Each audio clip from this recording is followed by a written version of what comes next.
Ano-ano mga tulong ang mga natanggap mo simula nang lumikas kayo? Ay, kagaya ng bigas, mga sardinas, mga noodles, kape, asukal,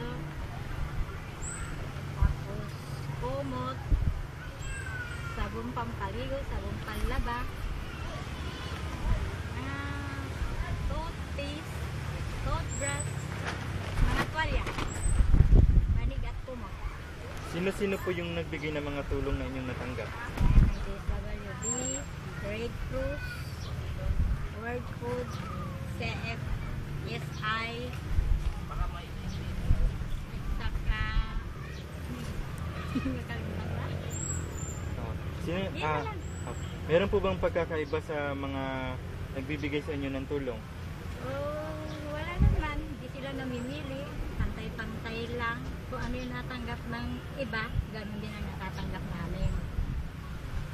Ano po yung sa tingin niyo yung makataong pagtulong para sa inyo? Kagaya, makataong pagtulong. Kagaya ng pagbibigay nila na hindi sila humihingi ng kapalit. Saka kusang loob nila silang nagbibigay sa amin. Ano pa po?